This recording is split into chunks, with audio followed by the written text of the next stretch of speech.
Hello दोस्तों, एक मुहावरा है जो हम आज आपको बताएंगे और इसी मुहावरे पर हम आपको एक कहानी भी सुनाएंगे।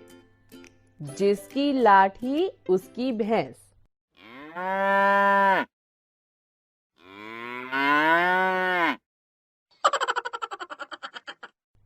तो चलिए, कहानी कुछ यूं है। एक ब्राह्मण को कहीं से यजमानी में एक भैंस मिली।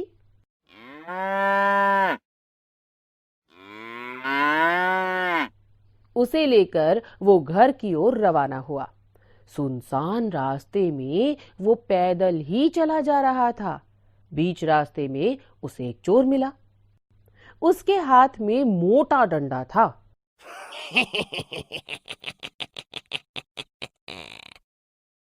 और शरीर से भी वो बहुत ही अच्छा खासा तगड़ा था। उसने ब्राह्मण को देखते ही कहा, क्यों ब्राह्मण देवता, खूब दक्षिणा मिली होगी आज तो। लगता है कि आज तो तुम्हें बहुत सारा पैसा मिला है, पर ये भैंस तो मेरे साथ ही जाएगी। ब्राह्मण ने झट से कहा, क्यों भाई? चोर बोला, क्यों क्या, जो कह दिया सो करो। भैंस छोड़कर चुपचाप यहां से चलते बनो, वरना लाठी देखी है तुम्हारी खोपड़ी के टुकड़े टुकड़े कर दूंगा। अब तो ब्राह्मण का गला सूख गया। हालांकि चोर की तरह ही ब्राह्मण भी तगड़ा था, पर खाली हाथ वो करे भी तो क्या करे। ऐसे समय में बुद्धि बल ही काम आता है। ब्राह्मण बोला, ठीक है भाई, भैंस भले ही ले लो, पर ब्राह्मण की चीज यूं छीन लेने से तुम्हें पाप लगेगा।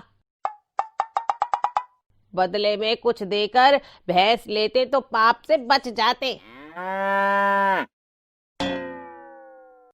चोर बोला, यहां मेरे पास देने को धरा क्या है? ब्राह्मण ने झट कहा, और कुछ ना सही, लाठी देकर भैंस का बदला कर लो।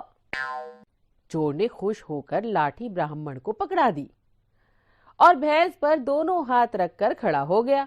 तभी ब्राह्मण कड़क कर बोला, चल हट यहां से, भैंस के पास से, नहीं तो अभी खोपड़ी के 2 टुकड़े कर दूंगा।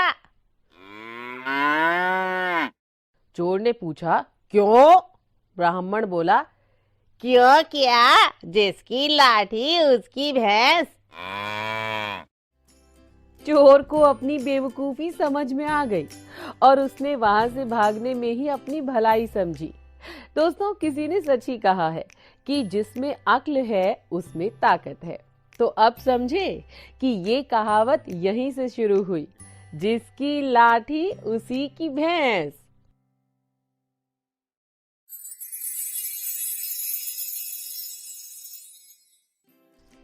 दोस्तों, हर बार हम आपको एक नया मुहावरा सिखाते हैं और हमेशा उस मुहावरे पर कहानी भी सुनाते हैं। तो चलिए फिर आज देखते हैं हम आपके लिए कौन सा मुहावरा लेकर आए हैं और आज आप कौन सी कहानी सुनेंगे। आज का मुहावरा है, आता हो तो हाथ से न दीजिए। चलिए फिर इसी मुहावरे पर शुरू करते हैं आज की ये कहानी। किसी व्याध यानी शिकारी ने जंगल में एक तीतर फंसाया।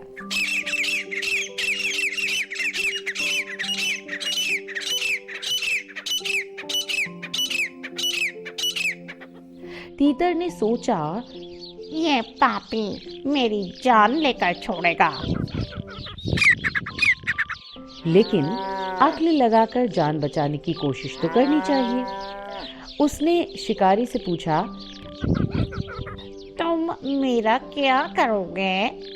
मान लो कि बेचोगे तो मुश्किल से मेरे बदले में 4-5 रुपए मिलेंगे। मारोगे तो सिर्फ पंख ही पंख हाथ लगेंगे, और अगर पालोगे तो भी एक न एक दिन मरना हमारा वियोग करा ही देगा। लेकिन तुम मुझे छोड़ देने का वादा करो तो मैं तुम्हें 3 ऐसी नसीहत दे सकता हूँ कि जिनमें हर बार का मोल लाख लाख रुपए है। शिकारी ने कहा, बतलाओ, मैं तुम्हें जरूर छोड़ दूंगा। तीतर बोला, पहली नसीहत सुन, बात कोई भी 1000 सुनाए, कीजिए वही जो समझ में आए। दूसरी नसीहत, काबू हो तो कीजिए ना गफलत, संकट में हो तो हारिए ना हिम्मत। तीसरी नसीहत, आता हो तो हाथ से न दीजिए, जाता हो तो उसका गम न कीजिए। शिकारी ने ज्यों ही जाता हो तो गम न कीजिए सुना कि उस तीतर को छोड़ दिया। तीतर तुरंत उड़कर पेड़ पर जा बैठा और बड़ी आजादी से शिकारी से कहने लगा, मैंने जो 3 नसीहतें तुम्हें बतलाई हैं, उनके उदाहरण भी दे देना चाहता हूँ। देख, मैं कैसी आफत में था, पर मैंने हिम्मत नहीं हारी और अपनी बातों के बल पर तेरे चंगुल से छुटकारा पा लिया। तू गफलती और अभागा है कि बातों में आकर मेरे जैसे बहुत ही कीमती पक्षी को छोड़ दिया। मेरे पेटे में 1,00,000 कीमत का एक लाल है।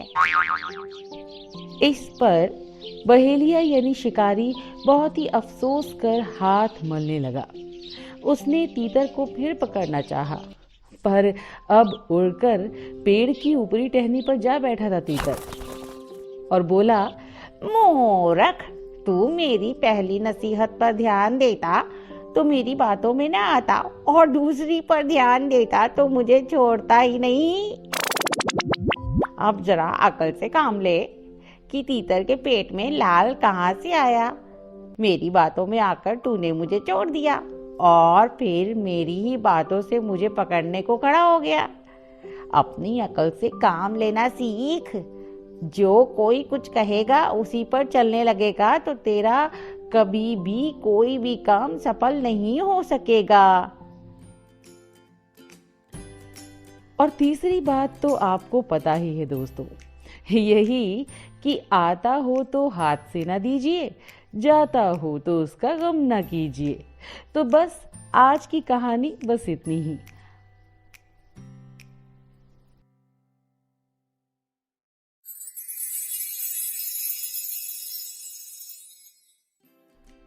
हेलो फ्रेंड्स, आज का मुहावरा है अंधी पिसे कुत्ता खाए।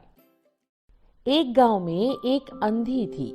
उसकी 2 लड़कियां थीं जो बाल बच्चे वाली थी और अपनी अपनी ससुराल में रह रही थी। अंधी का पति मर चुका था। खेती बाड़ी या कोई और जरिया नहीं था जिससे कि वो अंधी 2 जून की रोटी खा सके। वो इतनी खुददार थी कि दान के रूप में रोटियां खाकर वो जीना नहीं चाहती थी। पति के मरने के थोड़े दिन बाद ही उसे लाला के यहाँ से गेहूं पीसने का काम मिल गया।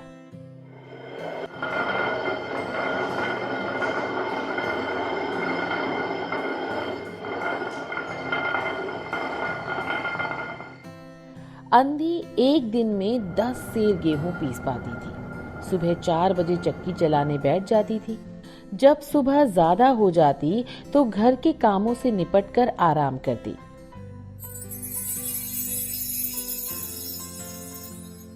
फिर उसके बाद बैठती तो पूरे गेहूं पीस कर ही उठती थी। गेहूं पीसते हुए लगभग शाम के 5 बज जाते थे। इसके बाद वो टोकरे में आटा लेकर लाला के यहाँ पहुँचती थी। उसी टोकरे में पीसने के लिए गेहूं लेकर आती थी। इस तरह उसका काम चलता रहा और अंधी को दाल रोटी मिलती रही। कुछ दिन बाद आटे का टोकरा खाली जाने लगा। लाला कहता, मालूम पड़ता है तू आटा निकाल लेती है, अब टोकरी खाली आती है। अंधी कहती, लाला मैं अकेली हूँ, आटा किसके लिए निकालूंगी, मेरा तो इस मजदूरी में ही गुजारा हो जाता है। लाला को वैसे अंधी पर पूरा विश्वास था, फिर भी वो गेहूं पीसने के लिए देता रहा। अंधी पीस पीस कर आटा देती रही। एक दिन लाला अंधी के घर के पास से निकल रहा था। उसे चक्की की आवाज सुनाई पड़ी।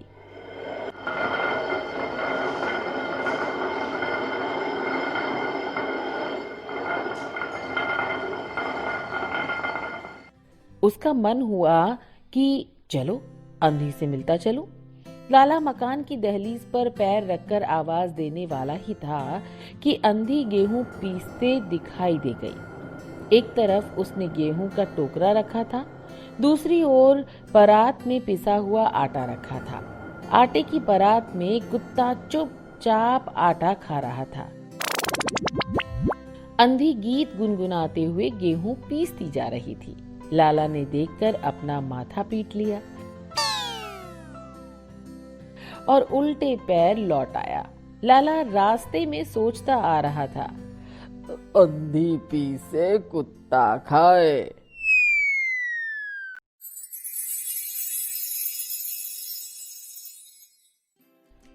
हेलो फ्रेंड्स, आज मैं आपको जो मुहावरा बताने वाली हूँ उसी पर एक बहुत ही बढ़िया कहानी भी मेरे पास है। मुहावरा है लालच बुरी बला है। तो चलिए शुरू करते हैं कहानी। एक शहर में एक सुनार था। उसकी दुकान बहुत ही ज्यादा फेमस थी। वो अपनी दुकान पर नए नए डिजाइनों में सोने चांदी के गहने बनाता था और बेचता था। कुछ लोग अपने पुराने गहने लाते थे और कुछ पैसे देकर नए गहने बनवा ले जाते थे। उसकी नाप तौल बिल्कुल ठीक होती थी। ईमानदारी में उसका नाम था।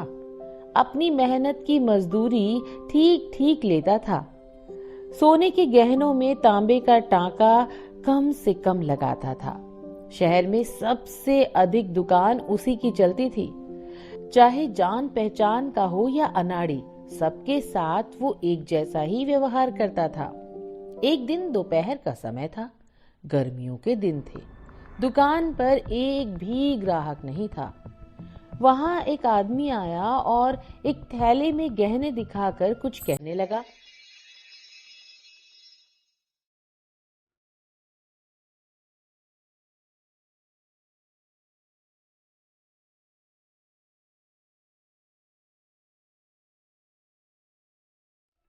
पहले तो सुनार ने बहुत गुस्से में कहा, मुझे नहीं लेने हैं सस्ते दामों में चोरी के गहने। चोरों के सरदार ने बड़ी नरमी से कहा, देख लो, फायदे का सौदा है। बस आप और हम दो ही लोगों के बीच ये बात रहेगी। आनन फानन में लखपति बन जाओगे। जब चोरों के सरदार ने अधिक कहा सुना तो वो लालच में आ गया और गहने लेने के लिए तैयार हो गया। वो अंदर थैला लेने के लिए गया, गहने तोले और पैसे उसी थैले में रखकर दे दिए। वो सरदार थैला लेकर चला गया। अब चोरों का सरदार 20-25 दिन में आता। सुनार गहनों का थैला लेता। सुनार उसी थैले में पैसे रखता और सरदार को वापस देता। सरदार थैला लेकर चला जाता। अब सरदार दिन में न आकर जुटपुटे में शाम को आता। सरदार पैदल आता था। कभी कभी वो जब जल्दी में होता तो घोड़ी लेकर आता था।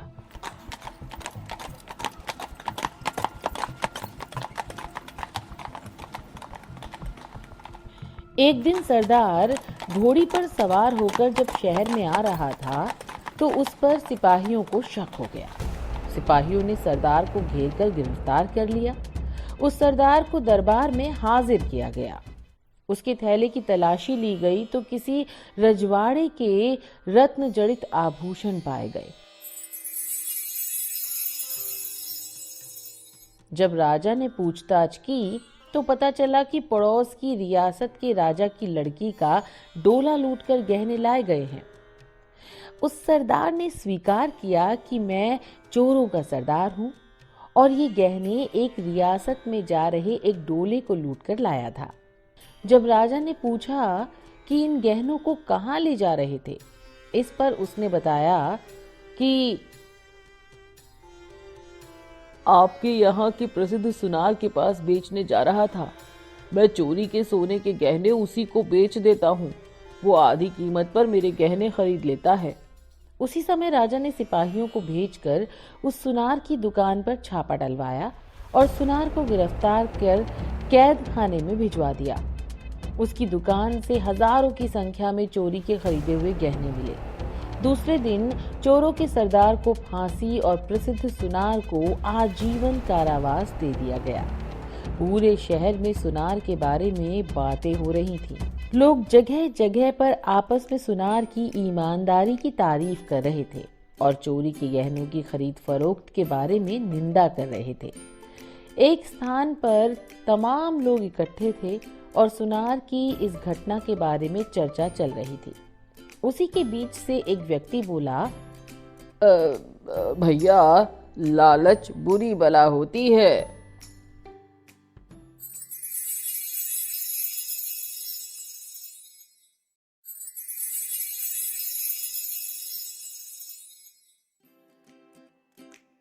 हेलो दोस्तों, अंगूर खट्टे हैं, सुनी है ना ये कहावत? तो चलिए इसी कहावत पर आज आपको सुनाती हूँ एक कहानी।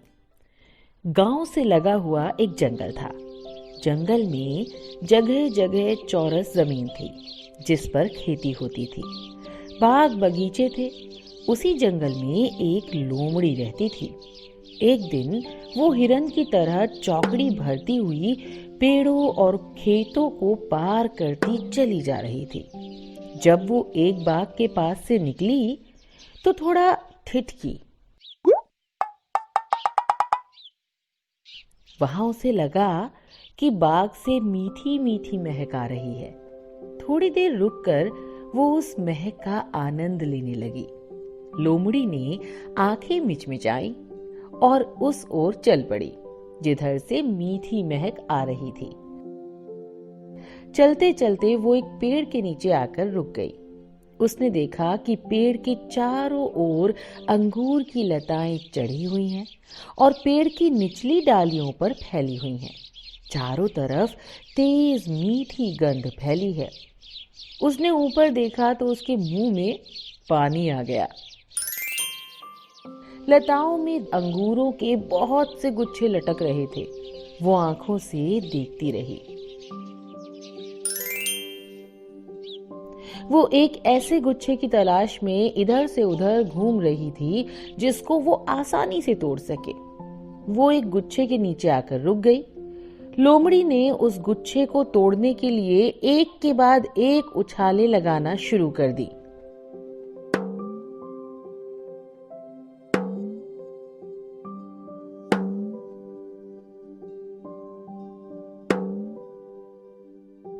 गुच्छा ऊंचा था, इसीलिए वो तोड़ नहीं पाई। वो थक कर बैठ गई। थोड़ी देर सुस्ताने के बाद उसकी जान में जान आई। उसने अंगूरों को तोड़ने के लिए फिर उछाले लगाना शुरू कर दिया।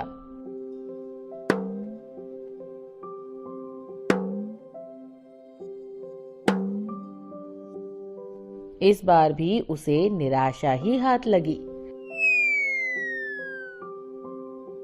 अंत में वो थक कर चूर हो गई। वो समझ गई थी कि अब अंगूर नहीं मिल पाएंगे, फिर भी वो अंगूरों को लगातार देखे जा रही थी। वहीं पास के एक झुरमुट की आड़ में एक सियार बैठा था। वो लोमड़ी की उछल कूद को देख रहा था। लोमड़ी अब बैठी बैठी अंगूरों को देख रही थी। सियार दबे पांव निकलकर लोमड़ी के सामने खड़ा हो गया। सियार ने पूछा, मौसी, क्या बात है? उदास उदास सी बैठी हो। अरे ऊपर क्या देख रही हो? अंगूर तो बहुत मीठे हैं। तुम खा चुकी हो क्या? लोमड़ी थोड़ा झिझकते हुए बोली, अरे तुझे क्या पता, अंगूर खट्टे हैं। तुझे महक से नहीं लगता? मैं तो सुस्ताने के लिए छाया में बैठी हूँ।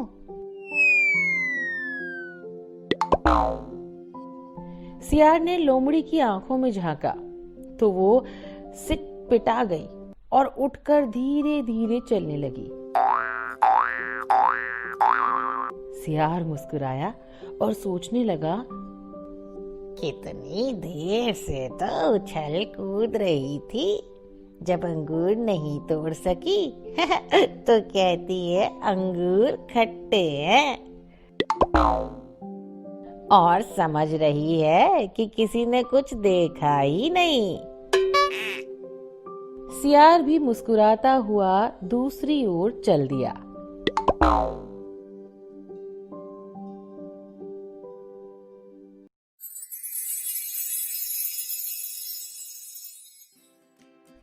दोस्तों, कहते हैं कि जिसको जो काम आता है उसको वो ही काम करना चाहिए। अगर वो कोई दूसरा काम करता है तो फिर वो बेवकूफ़ ही कहलाता है। तो आज मैं जो मुहावरा लेकर आई हूँ वो है, जिसका काम उसी को साजे और करे तो डंडा बाजे।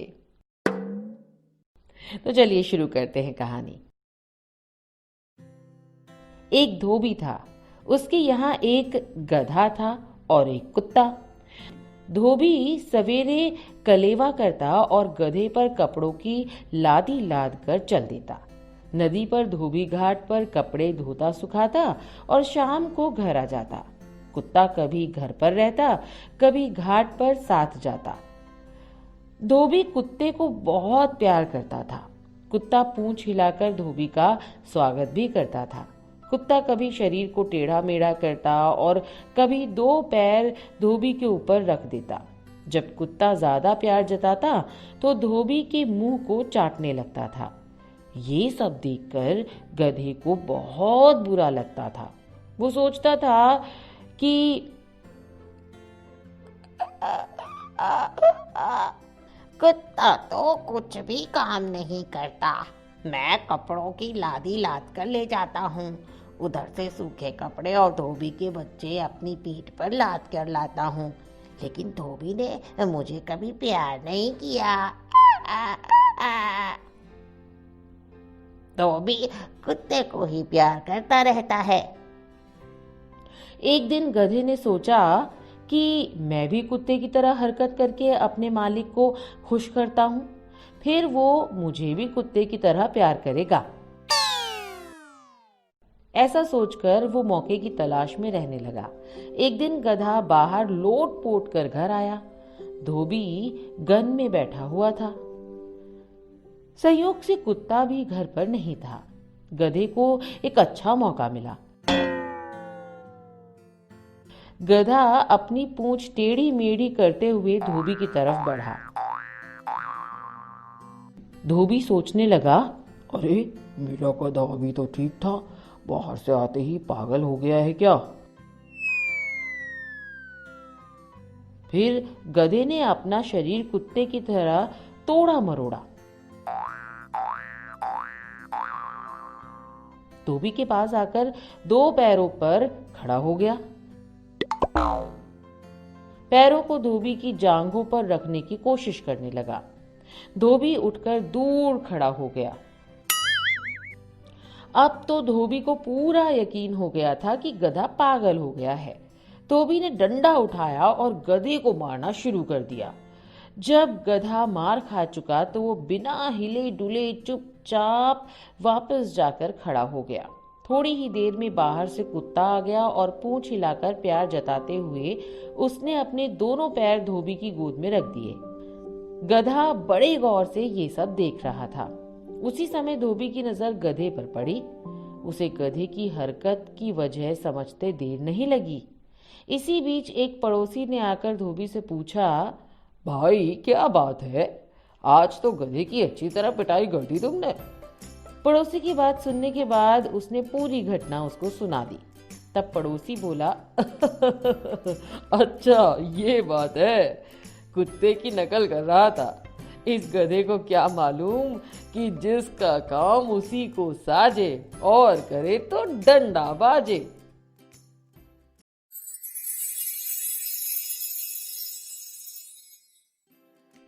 नमस्कार दोस्तों, आपसे मिलने के लिए हम एक बार फिर से आ गए हैं और आज आप सोच रहे होंगे कि आज कौन सा मुहावरा है और किस मुहावरे पर हमें कहानी सुनने को मिलेगी।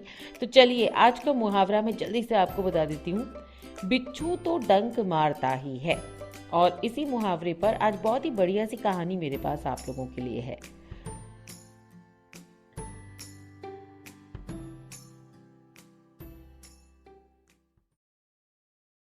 फूलों की घाटी में एक गांव था। गांव के बाहर हरियाली और खेत थे।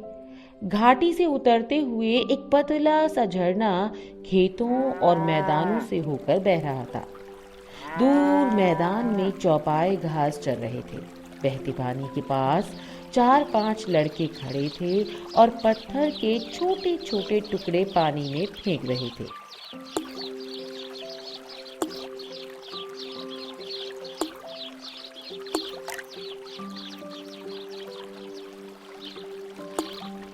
उधर ही एक साधु जा रहा था। बच्चों को पानी में पत्थर के टुकड़े फेंकते देखकर साधु ने पूछा, बच्चों क्या है?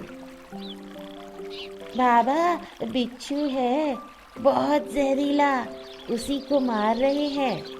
बच्चे बोले। बच्चों को पत्थर मारने को मना करते हुए साधु उस ओर बढ़ा और पानी में बहते बिच्छू को निकालने लगा। साधु ने हाथों की अंजुली बनाकर पानी सहित बिच्छू को उठा लिया। पानी से थोड़ा ही ऊपर उठ पाया था कि बिच्छू ने डंक मार दिया।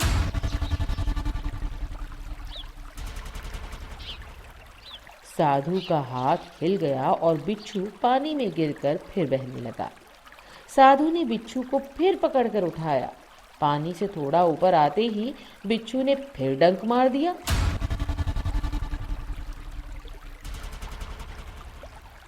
बिच्छू फिर पानी में गिर गया और बहने लगा। साधु फिर हाथ झटक कर रह गया। इस तरह साधु बार बार बिच्छू को पकड़कर निकालता और वो बार बार पानी में गिर जाता। आखिरी में साधु ने बिच्छू को निकालकर झाड़ी में फेंक दिया।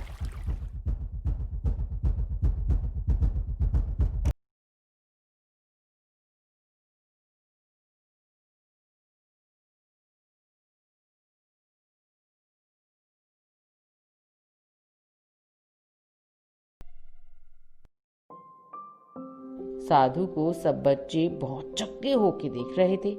एक बच्चे ने साधु से पूछा, बाबा बिच्छू आपको बार बार डंक मारता रहा, आपके हाथ में दर्द होता रहा और आपने उसे बचाकर झाड़ी में फेंक दिया। उसे जान से मार देना चाहिए था। बच्चों की बात सुनकर साधु थोड़ा मुस्कुराया। उसने अपनी झोली से बिच्छू का जहर उतारने की एक दवा निकाली और उसे हाथ पर मलते हुए बोला, बच्चों बिच्छू तो डंक मारता ही है। डंक मारना इसका स्वभाव है और मैं एक साधु हूँ। मेरा धर्म है जान बचाना। जब ये एक छोटा जीव होकर अपने स्वभाव को नहीं छोड़ सकता तो भला मैं इंसान होकर अपने धर्म को क्यों छोड़ दूं? इतना कहकर साधु आगे बढ़ गए। तो देखा दोस्तों, आप जैसे हैं वैसे ही रहिए। इस कहानी से हमें यही सीख मिलती है।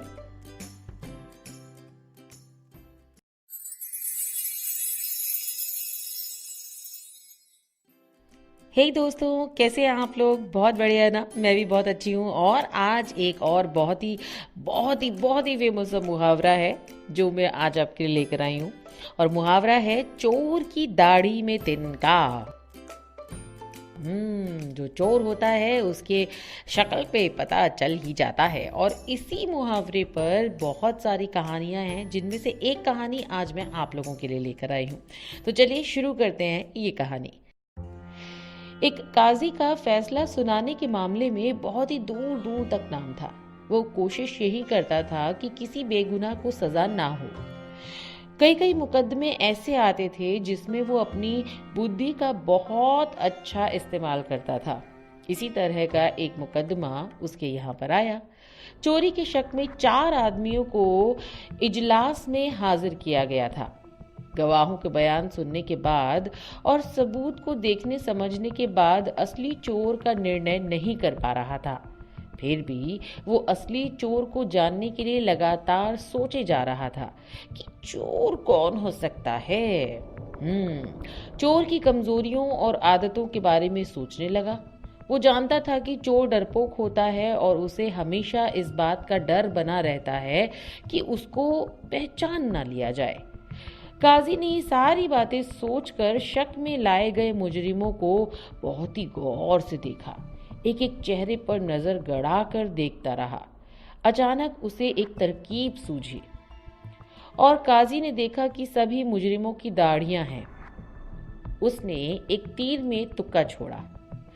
मुजरिमों की ओर इशारा करते हुए काजी बोला, चोर की दाढ़ी में तिनका।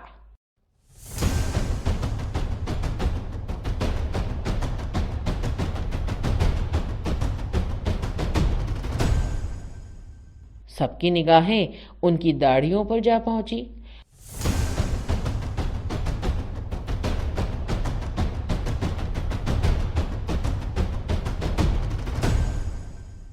दरोगा की निगाहें भी उधर ही थीं। असली चोर ने सोचा कि कहीं मेरी दाढ़ी में तो तिनका नहीं है।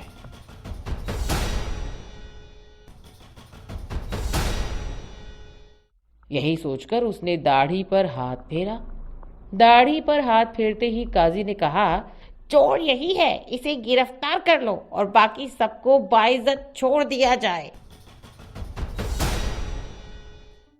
दरोगा उसे ले जाते हुए रास्ते में सोचता रहा कि किस तरह अंधेरे में तीर मारा काजी ने और सीधा निशाने पर लगा चोर के। तो दोस्तों, यहीं से मुहावरा आया, चोर की दाढ़ी में तिनका।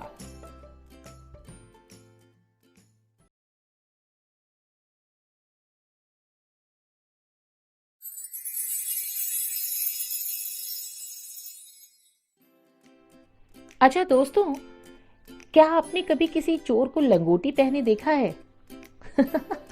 कभी कभी जब मैं ये मुहावरा सुनती थी ना, तो मुझे भी ये लगता था कि क्या चोर लंगोटी पहन के भागता है। अच्छा चलिए, मुहावरा बता देती हूँ कि अब मैं आपको कौन से मुहावरे पर कौन सी कहानी सुनाने वाली हूँ। मुहावरा है, भागते चोर की लंगोटी ही सही। एक चोर चोरी करने निकला। रात अंधेरी थी। उसने एक बनिए के घर में पिछवाड़े से सेंध लगा दी। घर में घुसकर सामान टटोलने लगा। जैसे ही वो सामान लेकर चला कि कोई हल्की सी चीज गिरी। उसकी आवाज से बनिया जाग गया और अंदर कमरे की ओर दौड़ा। चोर सामान लेकर सेंध से निकल ही रहा था कि बनिए ने पीछे से कमर पकड़ने की कोशिश की। चोर ने सामान बाहर फेंककर बनिए की पकड़ों से बचने की कोशिश की। चोर तो निकलकर भाग गया, लेकिन चोर की लंगोटी बनिए के हाथ में आ गई। बनिए ने देखा कि नंगा चोर भागता जा रहा है और कुछ दूर जाकर अंधेरे में गायब हो गया। उसके शरीर पर लंगोटी थी, सो बनिया के हाथ में वही रह गई थी। बनिए ने शोर मचाया तो तमाम लोग इकट्ठा हो गए।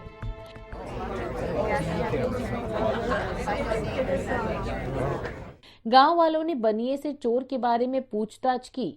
बनिए ने बताया, किसी चीज के गिरने की आवाज से मेरी नींद टूट गई और मैं फिर तुरंत जग गया तो चोर सेंध से निकल भाग रहा था। मैंने जैसे ही उसे पकड़ा तो उसकी ये लंगोटी मेरे हाथ में आ गई और वो नंगा ही भागता चला गया। दिए की रोशनी में जब उसने लंगोटी लोगों को दिखाई तो गांव के दर्जी ने उसे पहचान लिया। सुबह होते ही बनिया कुछ लोगों के साथ मुखिया के पास गया। लंगोटी दिखाते हुए बनिए ने पूरी घटना सुना दी। मुखिया ने लंगोटी देखकर कहा, चलो, भागते चोर की लंगोटी ही सही, इससे सब कुछ पता चल जाएगा। और पता है दोस्तों, गांव वाले और सेठ उस लंगोटी के जरिए ही उस चोर तक पहुंचे और उसने अपना चोरी करना स्वीकार भी कर लिया। तो अब पता चला आपको ये मुहावरा कहाँ से आया? भागते चोर की लंगोटी ही सही।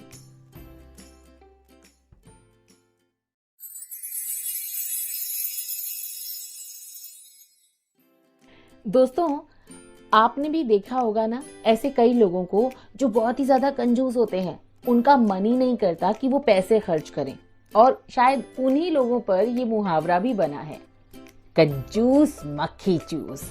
तो चलिए आज इसी मुहावरे पर आपको एक कहानी सुनाते हैं।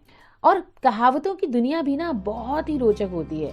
एक वाक्य या वाक्यांश में पूरी की पूरी बात कह देना, मगर कभी सोचा है कि इन कहावतों के पीछे और क्या और कैसी कहानियां बनी छुपी रहती हैं? ऐसी एक कहानी याद आ गई इस कहावत की। एक आदमी था, बहुत ही कंजूस। कभी किसी को शायद ही उसने कुछ खिलाया हो, ना वो कभी किसी को कुछ खिलाता था और ना पिलाता। खुद भी कभी उसके यहाँ नहीं जाता था कि किसी के यहाँ कुछ खा पी लेने पर लोग उसे भी खिलाने पिलाने को कहेंगे। एक बार उसकी माँ ने उसे बाजार से घी लाने को कहा। घी लेकर जब वो घर लौट रहा था, तब अचानक एक मक्खी घी के कटोरे में गिर पड़ी।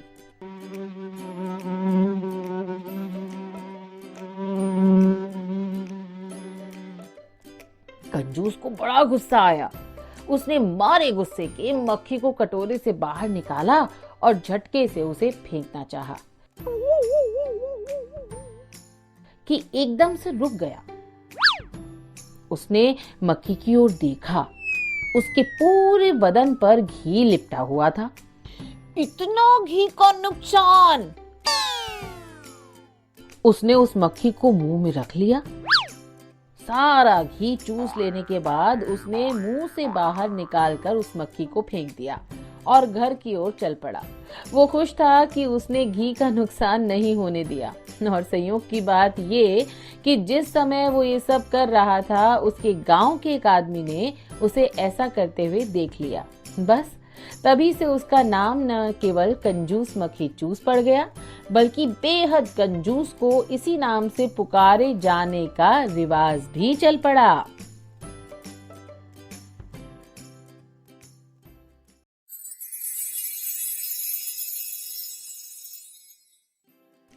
कैसे हैं दोस्तों? आइए आज आपके लिए एक और मुहावरा, एक और कहानी। मुहावरा है टेढ़ी खीर। कहानी शुरू होती है ऐसे। एक नवयुवक था, छोटे से कस्बे का, अच्छे खाते पीते घर का, लेकिन सीधा साधा और बहुत ही ज्यादा सरल, बहुत ही मिलनसार था वो। एक दिन उसकी मुलाकात अपनी ही उम्र के एक और नवयुवक से हुई। बात बात में दोनों दोस्त हो गए। दोनों एक ही तरह के थे, सिर्फ उन दोनों में दो ही अंतर थे।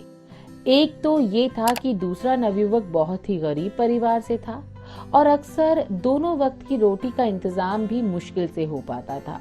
दूसरा अंतर ये था कि दूसरा जन्म से ही नेत्रहीन था। उसने कभी रोशनी देखी ही नहीं थी। वो दुनिया को अपनी तरह से टटोलता पहचानता था, लेकिन दोस्ती धीरे धीरे बहुत ही गहरी होती गई। अक्सर मुलाकातें होने लगी। एक दिन नवयुवक ने अपने अंधे दोस्त को अपने घर खाने का न्योता दिया। दूसरे ने उसे खुशी खुशी स्वीकार किया। दोस्त पहली बार खाना खाने आ रहा था। अच्छे मेजबान की तरह उसने कोई कसर नहीं छोड़ी। तरह तरह के व्यंजन और पकवान बनाए। दोनों ने मिलकर खाना खाया। अंधे दोस्त को बहुत ही ज्यादा आनंद आ रहा था। एक तो वो अपने जीवन में पहली बार इतना स्वादिष्ट खाना खा रहा था। दूसरा, कई ऐसी चीजें थीं जो उसने अपनी जिंदगी में इससे पहले कभी नहीं खाई थी। इसमें खीर भी शामिल थी और खीर खाते खाते उसने पूछा, मित्र, ये कौन सा व्यंजन है? बड़ा स्वादिष्ट लगता है। मित्र खुश हुआ। उसने बहुत ही उत्साह के साथ बताया, मित्र, ये तो खीर है। सवाल हुआ, तो ये खीर कैसी दिखती है? मित्र, ये तो बिल्कुल दूध की तरह सफेद है। जिसने कभी रोशनी न देखी हो, वो सफेद क्या जाने और काला क्या जाने। सो उसने पूछा, सफेद वो कैसा होता है? मित्र दुविधा में फंस गया। कैसे समझाया जाए कि सफेद कैसा होता है? उसने तरह तरह से समझाने का प्रयास किया, लेकिन बात नहीं बनी। आखिर उसने कहा, मित्र, सफेद बिल्कुल वैसा ही होता है जैसा कि बगुला होता है। और बगुला कैसा होता है? ये एक और मुसीबत थी कि अब बगुला कैसा होता है, ये किस तरह समझाया जाए। कई तरह की कोशिशों के बाद उसे तरकीब सूझी। उसने अपना हाथ आगे किया, उंगलियों को जोड़कर चोंच जैसा आकार बनाया और कलाई से हाथ को मोड़ लिया। फिर कोहनी से मोड़कर कहा, लो छूकर देखो कैसा दिखता है बगुला। अंधे मित्र ने उत्सुकता में दोनों हाथ आगे बढ़ाए और अपने दोस्त का हाथ छू छू कर देखने लगा। हालांकि वो इस समय समझने की कोशिश कर रहा था कि बगुला कैसा होता है, लेकिन मन में उत्सुकता ये थी कि खीर कैसी होती है। जब हाथ अच्छी तरह टटोल लिया तो उसने थोड़ा चकित होते हुए कहा, अरे बाबा, ये खीर तो बड़ी टेढ़ी चीज होती है।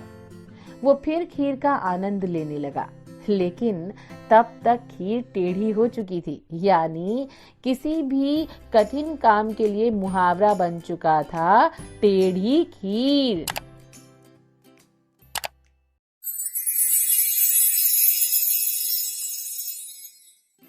हेलो दोस्तों, आज फिर से मुहावरों की दुनिया में आपका स्वागत है। और आज का जो मुहावरा है वो है न 3 में न 13 में। तो चलिए फिर शुरू करते हैं एक और बढ़िया सी कहानी इसी मुहावरे पर। एक नगर में सेठ थे। अपनी पदवी के अनुसार वो अथाह दौलत के स्वामी थे। घर, बंगला, नौकर चाकर थे। एक चतुर मुनीम भी थे जो सारा कारोबार संभालते थे उनका। किसी समारोह यानी एक फंक्शन में नगर सेठ की मुलाकात नगर वधू से हो गई। नगर वधू यानी शहर की सबसे खूबसूरत वैश्या। अपने पेशे की जरूरत के मुताबिक नगर वधू ने मालदार व्यक्ति जानकर नगर सेठ के प्रति सम्मान प्रदर्शित किया। फिर उन्हें अपने घर पर भी आमंत्रित किया। सम्मान से अभिभूत सेठ दूसरे तीसरे दिन नगर वधू के घर जा पहुंचे। नगर वधू ने आतिथ्य में कोई कमी नहीं छोड़ी, खूब आवभगत की और यकीन दिला दिया कि वो सेठ से बेइंतहा प्यार करती है। अब नगर सेठ जब नगर वधू के घर पर नजर आने लगे तो शामें अक्सर उनकी वहीं गुजरने लगी। नगर भर में खबर फैल गई, काम धंधे पर असर होने लगा। मुनीम की नजर इस पर टेढ़ी होने लगी। एक दिन सेठ को बुखार आ गया। तबीयत कुछ ज्यादा ही बिगड़ गई। कई दिनों तक बिस्तर से नहीं उठ सके। इसी बीच नगर वधू का जन्मदिन आया। सेठ ने मुनीम को बुलाया और आदेश दिया, जाओ एक हीरे जड़ा 9 लखा हार खरीद लाओ और नगर वधू को मेरी ओर से भिजवा दो। निर्देश के अनुसार मुनीम खुद उपहार लेकर जाए। मुनीम तो मुनीम था, खानदानी मुनीम, और सेठ के प्रति उनकी ईमानदारी भी थी और उनके पूरे काम धंधे के प्रति भी उनकी ईमानदारी थी। उन्होंने सेठ को समझाया कि वो भूल कर रहे हैं और बताने की कोशिश भी की। सेठ जी, वैश्या किसी व्यक्ति से प्रेम नहीं करती, पैसों से करती है, बस पैसों से। अब मुनीम ने उदाहरण देकर समझाया कि नगर सेठ जैसे कई लोग प्रेम के भ्रम में वहां मंडराते रहते हैं, लेकिन सेठ को न समझ में आया था और न ही समझ में आना था। सेठ ने मुनीम को बहुत ही सख्ती से कहा, मुनीम, नगर वधू के पास तोहफा लेकर पहुंच जाना। मुनीम क्या करते, एक हीरो जड़ा 9 लखा हार खरीदा और नगर वधू के घर की ओर चल पड़े। लेकिन रास्ते भर वे इस समस्या को निपटाने का उपाय सोचते रहे। नगर वधू के घर पहुंचे तो 9 लखा हार का डिब्बा खोलते हुए मुनीम जी ने कहा, ये तोहफा उसकी ओर से जिससे तुम सबसे ज्यादा प्यार करती हो।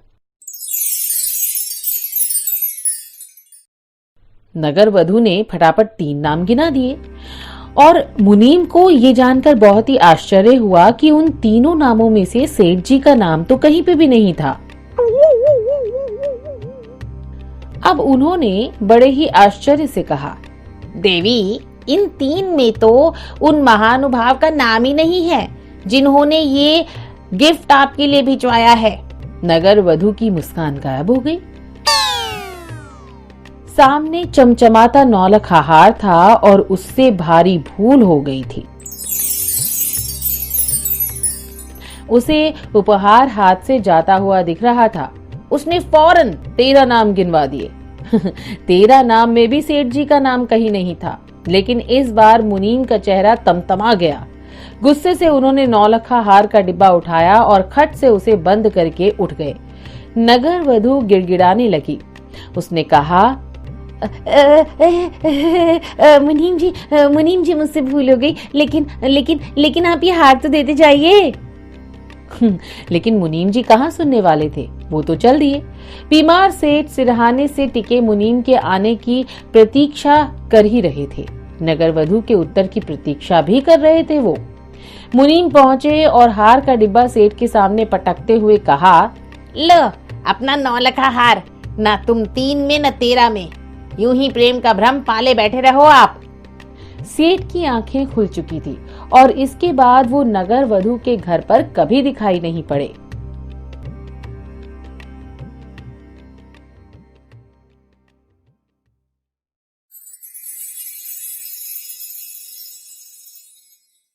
दोस्तों, आपने ऊंट को तो देखा ही होगा। कभी कभी आपको लगता है ना कि ऊंट जो भी करवट लेता होगा उसको बड़ी तकलीफ होती होगी। लेकिन चलिए, एक मुहावरा भी है ऊंट पर, और वो मुहावरा आज मैं आपको बताती हूँ। देखना है कि ऊंट किस करवट बैठता है, और आज इसी मुहावरे पर हम आपको कहानी भी सुनाएंगे। एक गांव में सप्ताह में एक बार बाजार लगता था। दाल, सब्जी, अनाज, कपड़े, यानी घर का सारा सामान उस बाजार में मिल जाता था। आसपास के गांव से भी लोग उस बाजार में सामान खरीदने आते थे। दुकानदार बाजार में बेचने के लिए अपना सामान बैलगाड़ी, ऊंट, खच्चर पर लाद कर लाते थे। छोटे छोटे दुकानदार तो सामान को सिर पर रख कर ही ले आते थे। उस गांव में कुंजड़ा और कुम्हार भी रहते थे। वो दोनों भी अपना सामान बाजार में लेकर बेचने जाते थे। कुंजड़ा बाजार में सब्जी और फल बेचता था, और कुम्हार को बाजार में सामान ले जाने का भाड़ा बहुत देना पड़ता था, जिसकी वजह से उन्हें बहुत ही कम फायदा हुआ करता था। उसी गांव में एक ऊंट वाला भी रहता था। कुंजड़ा और कुम्हार ने सोचा कि वो अपना सामान बाजार में ऊंट पर लाद कर ले जाएंगे और जो भाड़ा लगेगा उसे आधा आधा चुका देंगे। ऐसा करने से दोनों का ही फायदा होगा। जैसे ही बाजार लगने का दिन आया तो कुंजड़े ने ऊंट की पीठ पर एक ओर अपनी सब्जियां और फल लाद दिए, तो दूसरी ओर कुम्हार ने अपने मिट्टी के बर्तन लाद दिए।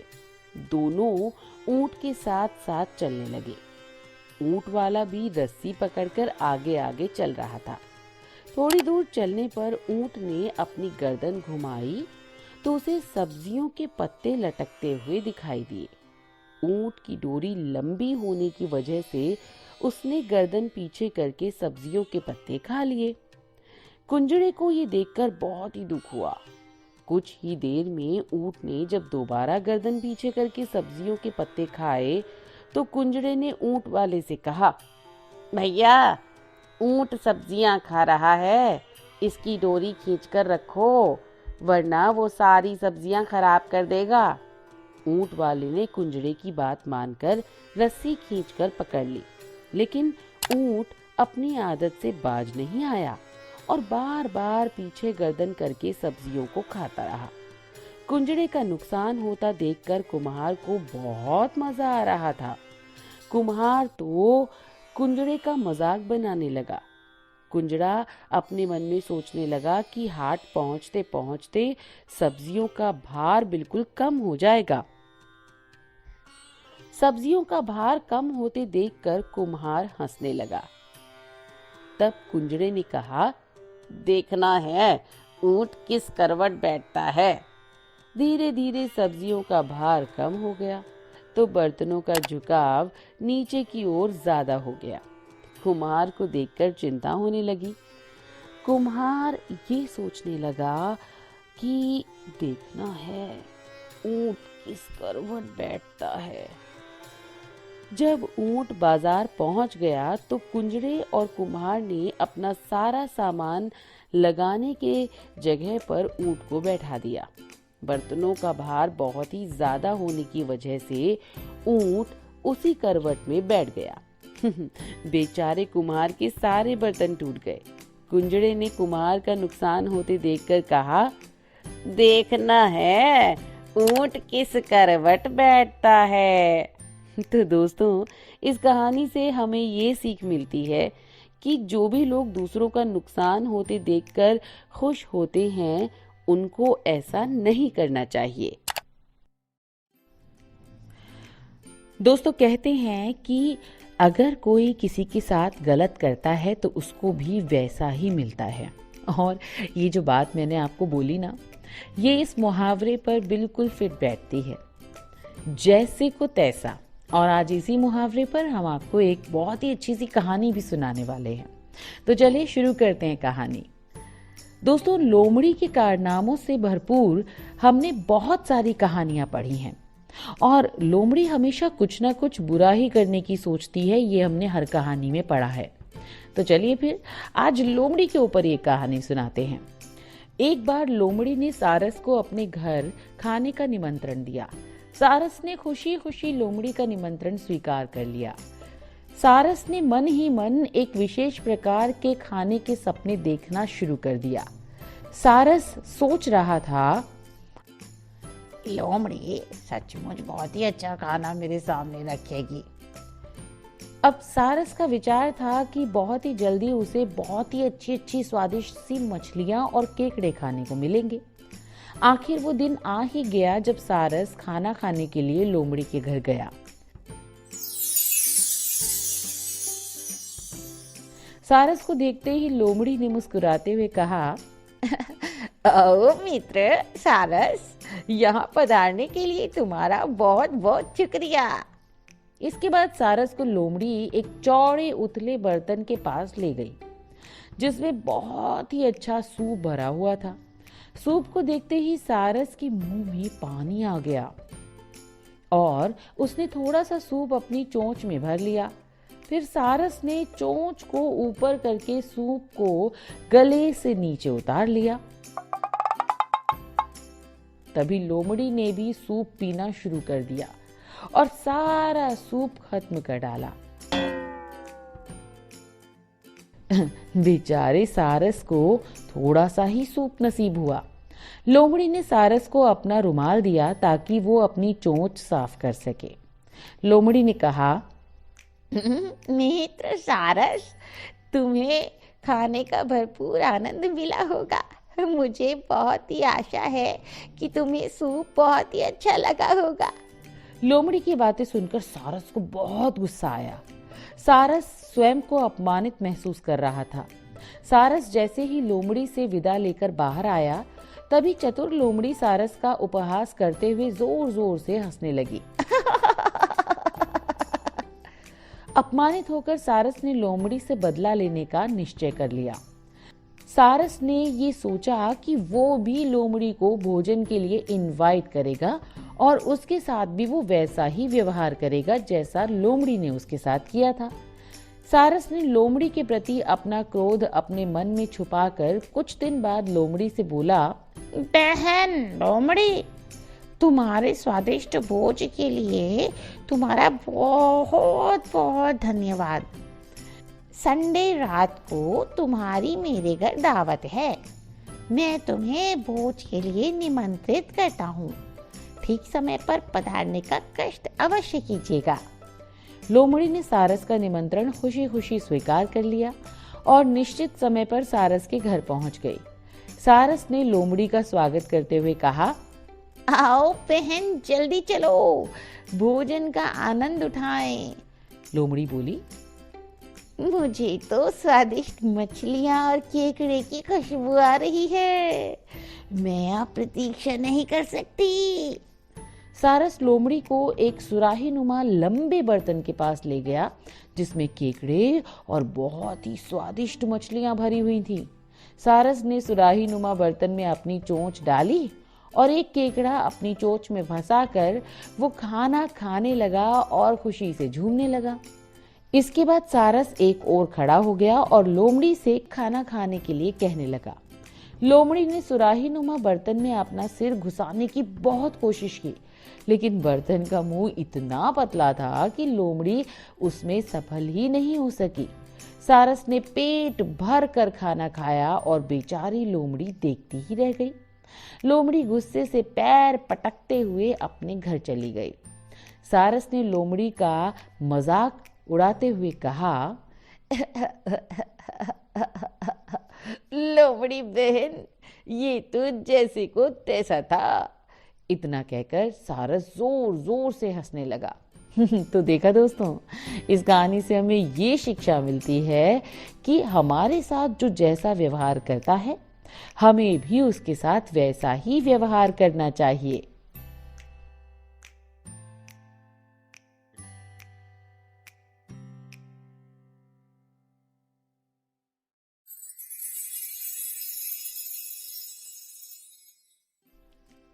हे दोस्तों, आज एक और मुहावरा आपके लिए, और ये मुहावरा बहुत ही लोकप्रिय यानी कि फेमस है। मुहावरा है नमक हराम, और आज इसी मुहावरे पर हम आपको कहानी भी सुनाएंगे। काशी नरेश ब्रह्मदत्त का पुत्र बचपन से ही बहुत ही दुष्ट स्वभाव का था। वो बिना वजह ही मुसाफिरों को सिपाहियों से पकड़वा कर सताता और राज्य के विद्वानों, पंडितों और बुजुर्गों को अपमानित करता। वो ऐसा करके बहुत ही खुशी का अनुभव करता था। प्रजा के मन में इसलिए युवराज के प्रति आदर के स्थान पर बहुत ही गुस्सा और घृणा का भाव था। युवराज लगभग 20 साल का हो चुका था। एक दिन कुछ मित्रों के साथ वो नदी में नहाने के लिए गया। वो बहुत अच्छी तरह तैरना नहीं जानता था, इसीलिए अपने साथ कुछ कुशल तैराक सेवकों को भी ले गया। युवराज और उसके मित्र नदी में नहा रहे थे। तभी आसमान में काले काले बादल छा गए। बादलों की गरज और बिजली की चमक के साथ मूसलाधार बारिश शुरू हो गई। युवराज बड़े आनंद और उल्लास से तालियां बजाता हुआ नौकरों से बोला, ओहो, क्या मौसम है, मुझे नदी की मझधार में ले चलो। ऐसे मौसम में वहां नहाने में बड़ा मजा आएगा। नौकरों की सहायता से युवराज नदी के बीच धारा में जाकर नहाने लगा। वहां पर युवराज के गले तक पानी आ रहा था और डूबने का खतरा नहीं था, लेकिन बारिश की वजह से धीरे धीरे पानी बढ़ने लगा और धारा का बहाव तेज होने लगा। काले बादलों से आसमान ढक जाने की वजह से अंधेरा छा गया और पास का दिखना बहुत ही कठिन हो गया। युवराज की दुष्टता के कारण इसके सेवक भी उससे बहुत ही घृणा करते थे, इसीलिए उसे बीच धारा में छोड़कर सभी सेवक वापस किनारे पर आ गए। युवराज के दोस्तों ने जब युवराज के बारे में सेवकों से पूछा तो उन्होंने कहा कि वो जबरदस्ती हम लोगों का हाथ छुड़ाकर अकेले ही तैरते हुए आ गए हैं, शायद राजमहल वापस चले गए हों। दोस्तों ने महल में युवराज का पता लगवाया, लेकिन युवराज वहां पहुंचे ही नहीं थे। उन्होंने तुरंत सिपाहियों को नदी की धारा या किनारे कहीं से भी युवराज का पता लगाने का आदेश दिया। सिपाहियों ने नदी के प्रवाह में और किनारे पर दूर दूर तक पता लगाया, लेकिन युवराज का कहीं भी पता नहीं चला। आखिरकार निराश होकर वो वापस लौट आए। इधर अचानक नदी में बाढ़ आ जाने की वजह से धारा के तेज होने की वजह से युवराज पानी के साथ बह गया। जब वो डूब रहा था तभी उसे एक लकड़ी दिखाई पड़ी। युवराज ने उस लकड़ी को पकड़ लिया और उसी के सहारे बहता रहा। आत्मरक्षा के लिए 3 अन्य प्राणियों ने भी उस लकड़ी की शरण ले ली थी। एक सांप, एक चूहा और एक तोता। युवराज जोर जोर से चिल्ला रहा था, बचाओ बचाओ, लेकिन तूफान की गरज में उसकी पुकार नक्कारे में तूती की आवाज की तरह खोकर रह गई। बाढ़ के साथ युवराज बहता जा रहा था। थोड़ी देर में तूफान थोड़ा कम हुआ और बारिश थम गई। आकाश साफ होने लगा और पश्चिम में डूबता हुआ सूरज चमक उठा। उस समय नदी एक जंगल से होकर गुजर रही थी। नदी के किनारे उस जंगल में ऋषि के रूप में बोधिसत्व तपस्या कर रहे थे। युवराज की करुण पुकार कानों में पड़ते ही बोधिसत्व का ध्यान टूट गया। वो झट नदी में कूद पड़े और उस लकड़ी को किनारे खींच लाए जिसमें युवराज और 3 और प्राणियों की जान बचाई जा सके। उन्होंने अग्नि जलाकर सबको गर्मी पहुंचाई, फिर सबके लिए खाने का भी प्रबंध किया। सबसे पहले उन्होंने छोटे प्राणियों को भोजन दिया और उसके बाद युवराज को भी खाना खिलाकर उनके आराम का भी इंतजाम किया।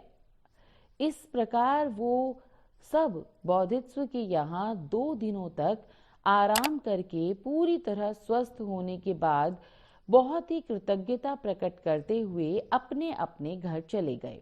तोते ने जाते समय बोधिसत्व से कहा, महानुभाव, आप मेरे प्राणदाता हैं।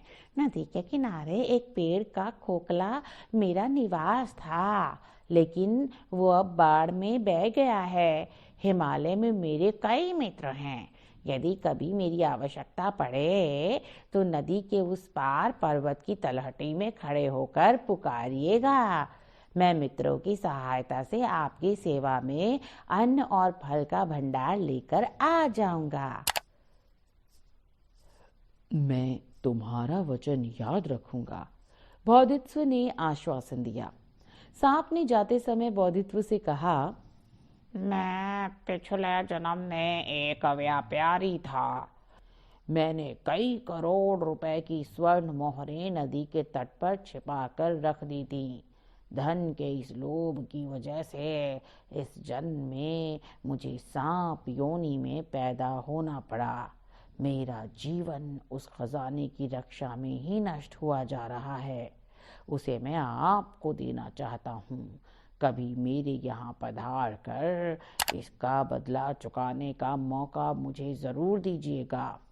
इसी प्रकार चूहे ने भी वक्त पड़ने पर अपनी सहायता देने का वचन देते हुए कहा, नदी के पास ही एक पहाड़ी के नीचे हमारा महल है जो तरह तरह के अनाजों से भरा हुआ है। हमारे वंश के हजारों चूहे इस महल में निवास करते हैं। जब भी आपको अन्न की कठिनाई हो, कृपा करके हमारी जगह पर अवश्य पधारिएगा और सेवा का मौका जरूर दीजिएगा। मैं फिर भी आपके उपकार का बदला कभी न चुका पाऊंगा। सबसे अंत में युवराज ने कहा, मैं कभी न कभी अपने पिता के बाद राजा बनूंगा। तब आप मेरी राजधानी में आइए, मैं आपका अपूर्व स्वागत करूंगा। कुछ दिनों के बाद ब्रह्मदत्त की मृत्यु हो गई और युवराज काशी का राजा बन गया। राजा बनते ही प्रजा पर अत्याचार करने लगा। सच्चाई और न्याय का कहीं नाम ही नहीं था। झूठ और अपराध बढ़ने लगे। प्रजा दुखी रहने लगी। ये बात बोधिसत्व से छिपी न रही। उसे राजा का निमंत्रण याद हो आया। उसने सबसे पहले राजा के यहाँ जाने का निश्चय किया। वो एक दिन राजा से मिलने के लिए काशी पहुंचे। बोधिसत्व नगर में प्रवेश कर राजपथ पर पैदल चल रहे थे। तभी हाथी पर सवार होकर राजा सैर के लिए जा रहा था। उसने बोधिसत्व को पहचान लिया और तुरंत अपने अंगरक्षकों को आदेश दिया, इस साधु को पकड़कर खंबे से बांध दो और 100 कोड़े लगाओ और इसके बाद इसको फांसी पर लटका दो। ये इतना घमंडी है कि इसने जानबूझकर मेरा अपमान किया था। ये बात सुनकर बोधिसत्व के मुंह से एक ही बात निकली, नमक हराम कहीं का।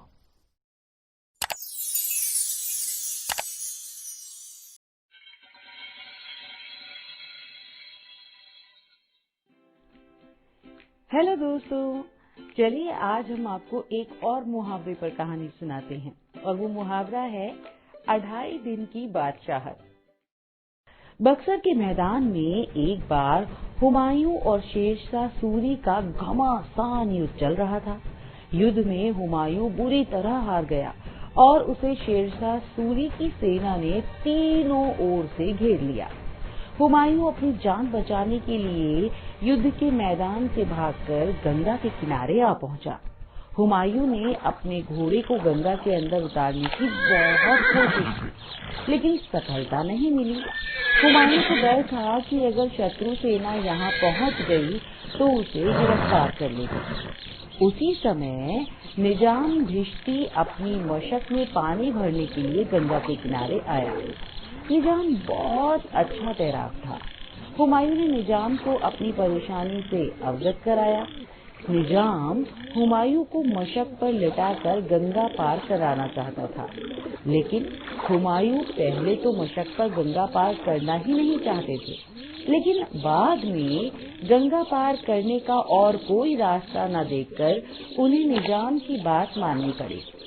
निजाम ने कुछ ही देर में हुमायूं को मशक पर लिटाया और तैरते हुए गंगा पार करा दी। हुमायूं ने निजाम को बहुत सारा इनाम देने का वचन दिया। निजाम ने कहा, जहां बनो, यदि आप मुझे कुछ देना चाहते हैं तो 2.5 दिन की बादशाहत दे दीजिए। हुमायूं ने भिश्ती की बात मान ली और उसे 2.5 दिन की बादशाहत देने का ऐलान कर दिया। हुमायूं ने शाही हज्जाम से निजाम भिश्ती के बाल कटवाए, शाही कपड़े पहनाकर राजगद्दी पर बैठा दिया। हुमायूं ने दरबारियों से कहा, आज से ये बादशाह है और इन्हीं के हुक्म का पालन किया जाए। इतना कहकर हुमायूं वहां से चले गए। जब हुमायूं चले गए तो निजाम बादशाह ने वजीर से कहा, मैं टकसाल जाना चाहता हूँ। वजीर निजाम बादशाह को टकसाल ले गया, जहां सिक्के बनते थे। उन्होंने तुरंत टकसाल में बनने वाले सिक्कों पर रोक लगा दी और चमड़े के सिक्के बनाने का काम तेजी से शुरू हो गया। दिन रात चमड़े के सिक्के बनने लगे। निजाम बादशाह ने खजांची को हुक्म दिया कि पुराने सभी सिक्कों को खजाने में डाल दिया जाए। सभी लेन देन चमड़ों के सिक्कों से करने का आदेश जारी कर दिया। बड़े बड़े सेठों को चमड़े के सिक्के देकर पुराने सिक्कों को लेकर उन्हें गलवा दो। 2.5 दिन में पूरे राज्य में चमड़े के सिक्के फैल गए। 2.5 दिन बीत जाने के बाद निजाम ने शाही पोशाक उतार दी और अपनी मशक लेकर वहां से चला गया। पूरे राज्य में चमड़े के सिक्के फैले हुए थे। जिसके हाथ में भी वो चमड़े का सिक्का आता, वही कहता, ये 2.5 दिन की बादशाहत का कमाल है। दोस्तों, इस कहानी से हमें ये सीख मिलती है कि यदि बादशाह यानी व्यवस्थापक चाहे तो 1 दिन में ही पूरे राज्य की व्यवस्था बदल सकता है।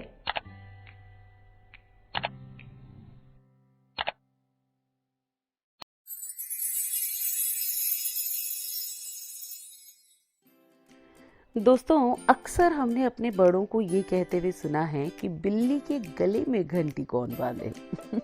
तो चलिए फिर अभी आप समझ गए कि आज कौन सा मुहावरा मैं आपके लिए लेकर आई हूँ। सही समझे हैं।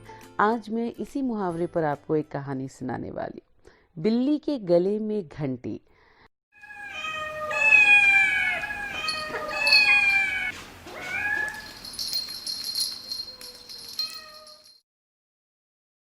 एक बहुत बड़े घर में बहुत सारे चूहे रहते थे।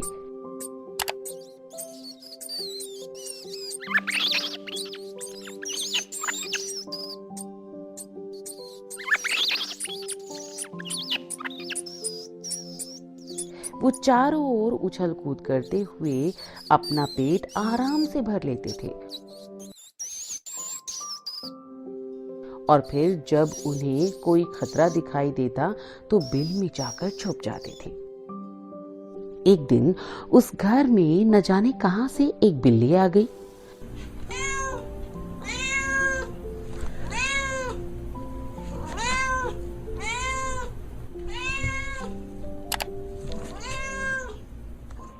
बिल्ली की नजर जैसे ही चूहों पर पड़ी तो उसके मुंह में पानी आ गया।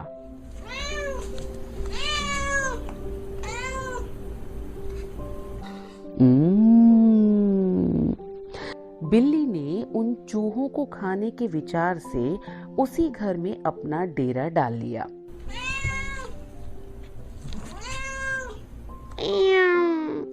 अब तो मैं इन चूहों को रोज खाऊंगी। बिल्ली को जब कभी भूख लगती तो वो अंधेरी जगह पर छुप जाती और जैसे ही चूहा बिल से बाहर आता तो वो उसे मारकर खा जाती। अब तो बिल्ली रोज चूहों का भोजन करने लगी। इस तरह वो कुछ ही दिनों में बहुत ही मोटी ताजी हो गई। बिल्ली के आ जाने से चूहे बहुत ही दुखी हो गए। धीरे धीरे चूहों की संख्या बहुत ही कम होने लगी और वो डरे डरे रहने लगे। चूहों के मन में बिल्ली का डर बैठ गया था। बिल्ली से बचने का कोई उपाय खोजने के लिए सभी चूहों ने मिलकर एक सभा का आयोजन किया।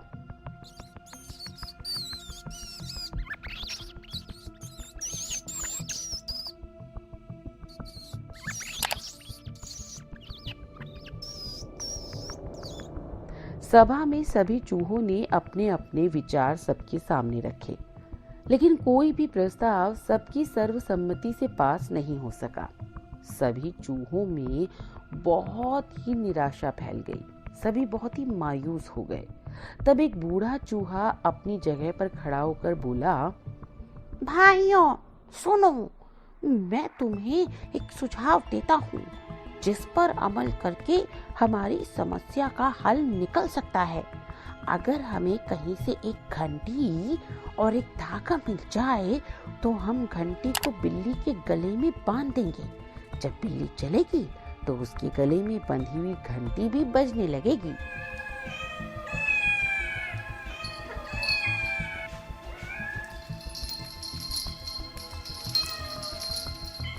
घंटी की आवाज हमारे लिए खतरे का संकेत होगी। हम घंटी की आवाज सुनते ही बिल्कुल सावधान हो जाएंगे और अपने अपने बिल में जाकर छुप जाएंगे।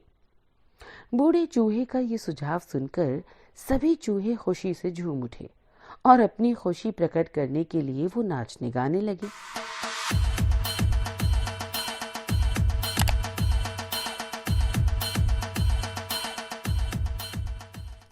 चूहों का विचार था कि अब उन्हें बिल्ली से हमेशा के लिए मुक्ति मिल जाएगी और वो फिर से निडर होकर घूम सकेंगे। तभी एक अनुभवी चूहे ने कहा, चुप रहो, तुम सब मूर्ख हो मूर्ख।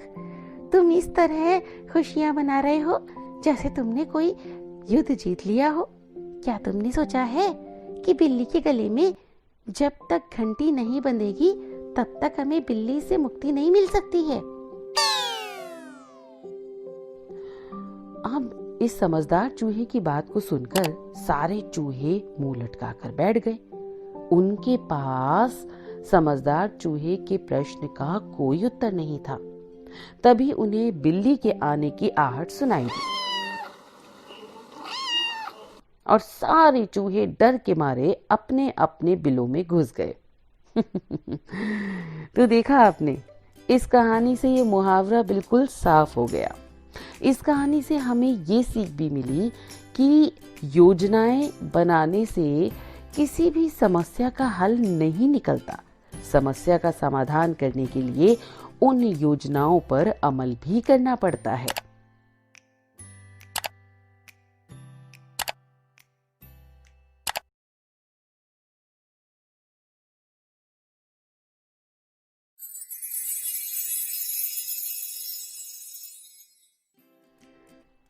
हेलो दोस्तों, आज एक और मुहावरा आपके लिए। करत करत अभ्यास के जड़मति होत सुजान। और इसी मुहावरे पर आज मैं आपको एक कहानी सुनाने वाली हूँ। एकलव्य एक नीची जाति का बालक था। वो अपने मम्मी पापा के साथ जंगल में रहता था। वो हर रोज चारे की खोज में अपने पिता के साथ जंगल में जाता था। एकलव्य के पिता खंजर से शिकार करते थे। एकलव्य भी खंजर से अभ्यास करने के लिए जंगल में जाते थे। एकलव्य के लिए ये एक बहुत ही मुश्किल काम था। पत्थरों से छोटे छोटे जीवों पर निशाना साधना एकलव्य को बहुत ही आसान काम लगा। एकलव्य गुलेल द्वारा भी पक्षियों पर वार करता था। एक दिन एकलव्य हस्तिनापुर से गुजर रहा था।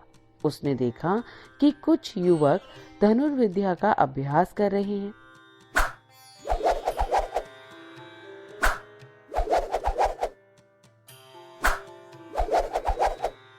एकलव्य खड़े होकर उन युवकों को प्रैक्टिस करते हुए देखने लगा।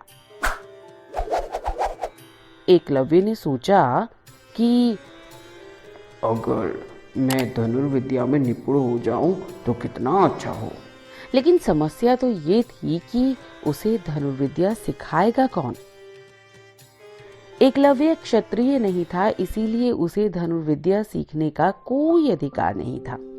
उस समय धनुर्विद्या और युद्ध कौशल सीखने का अधिकार क्षत्रियों और उच्च जाति के लोगों को ही था। एकलव्य को बहुत दुख हुआ। वो अपनी किस्मत को कोसता हुआ अपने घर आ गया। एकलव्य धनुर्विद्या में निपुणता प्राप्त करना चाहता था।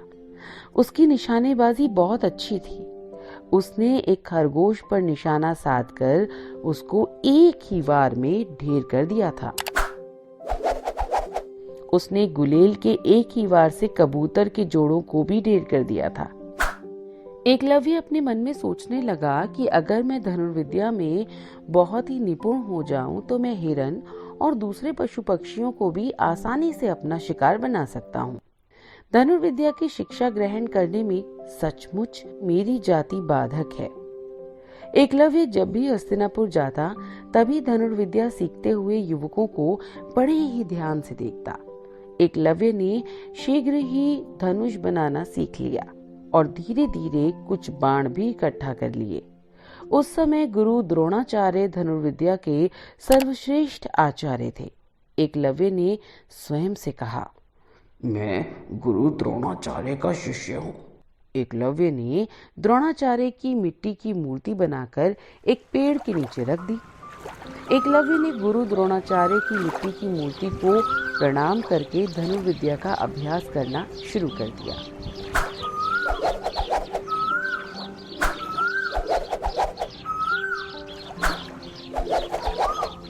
धनुर्विद्या सीखना एक बहुत ही कठिन काम था।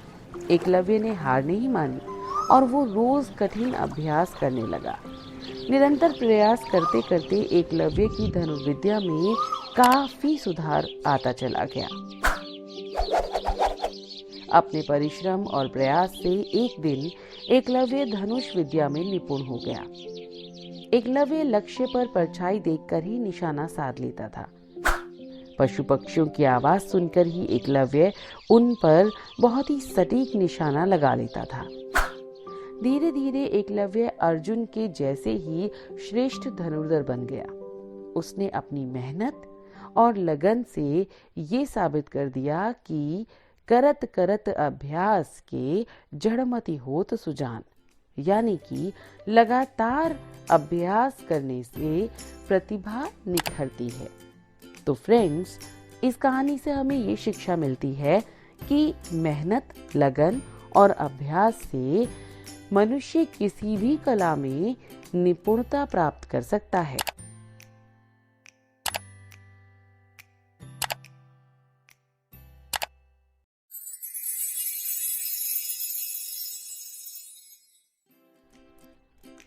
दोस्तों, कहते हैं कि जब आपके पीछे बहुत सारे लोग पड़ जाएं तो आपको थोड़ा सा चुप हो जाना चाहिए। चलिए, आज मैं एक कहानी सुनाती हूँ और ये जो कहानी है वो इसी मुहावरे पर आधारित है।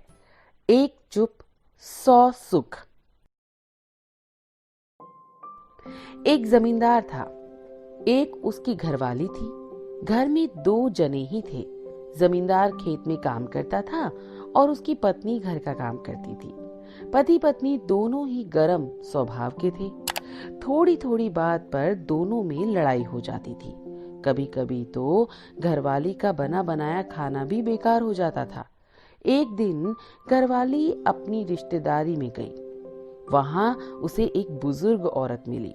बातों बातों में जमींदार की घरवाली ने बुजुर्ग औरत को बताया कि मेरे घर वाले का मिजाज बहुत ही चिड़चिड़ा है। वो जब तक मेरे से लड़ते रहते हैं, समझ में नहीं आता कि मैं क्या करूं।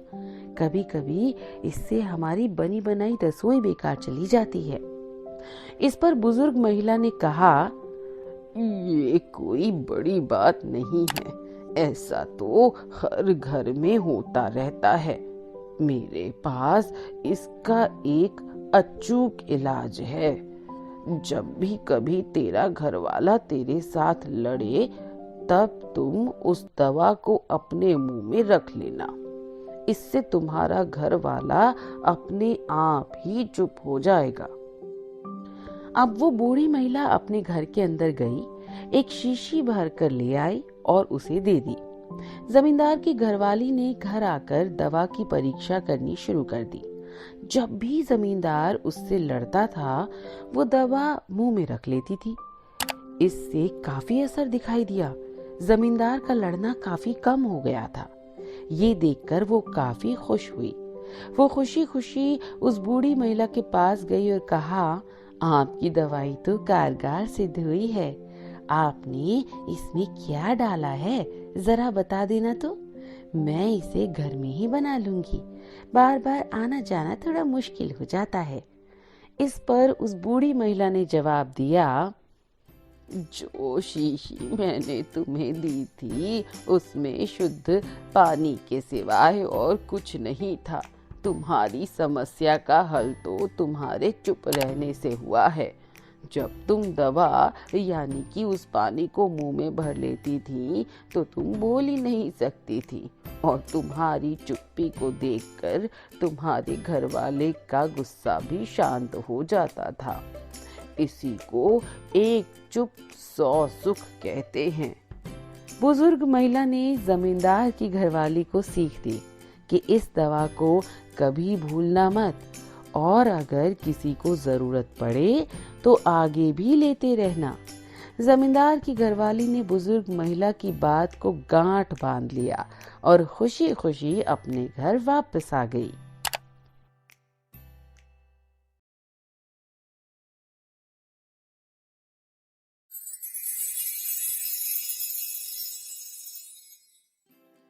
दोस्तों, कहते हैं कि जो घमंड करता है उनका सिर नीचा हो ही जाता है।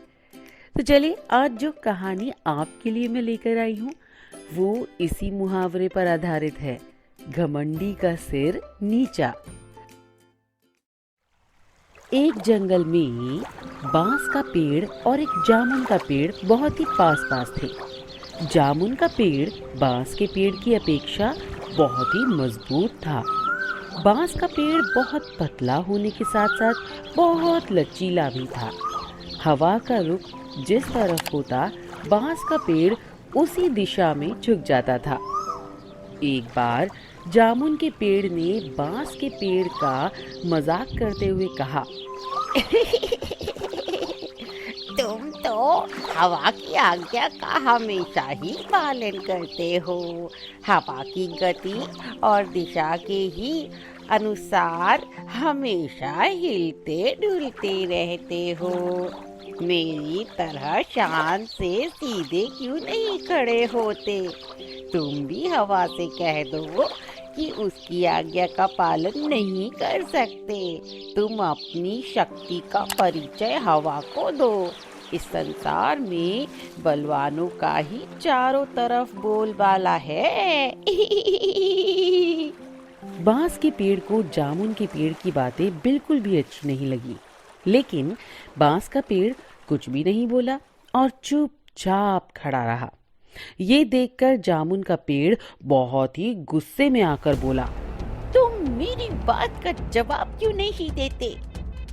बांस के पेड़ ने कहा, तुम मेरी अपेक्षा बहुत ही ज्यादा ताकतवर हो। मैं बहुत कमजोर हूँ, लेकिन मैं तुम्हें एक एडवाइस देता हूँ कि तेज हवा तुम्हारे लिए भी नुकसानदेह हो सकती है। अगर हवा की गति तेज हो तो हमें उसका सम्मान करना चाहिए। वरना कभी कभी हमें पछताना भी पड़ सकता है। जामुन के पेड़ को अपनी शक्ति पर बहुत ही घमंड था। वो बांस के पेड़ से बहुत ही गुस्सा होकर बोला, तेज हवा भी मेरा कुछ नहीं बिगाड़ सकती। मेरी इस बात को हमेशा याद रखना। धीरे धीरे चलती हुई हवा ने बांस के पेड़ और जामुन के पेड़ के बीच होने वाली सभी बातें सुन ली। हवा बहुत ही तेजी से जामुन के पेड़ से टकराकर आगे निकल गई। थोड़ी देर बाद हवा ने अपने अंदर कुछ और शक्ति समेटी और अपने को और भी गतिशील बना लिया। अब हवा एक तूफान के रूप में परिवर्तित हो गई।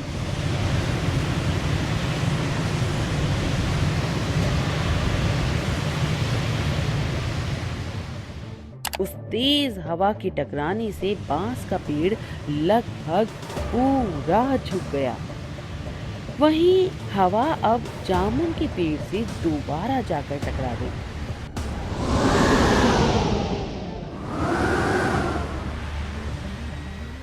लेकिन जामुन के पेड़ पर उस तेज हवा का कोई भी असर नहीं हुआ। वो उसी तरह से खड़ा रहा जैसे कि वो पहले खड़ा था। कुछ देर बाद तूफानी हवा ने जामुन के पेड़ की जड़ों पर जोर से प्रहार करके उन्हें कमजोर कर दिया।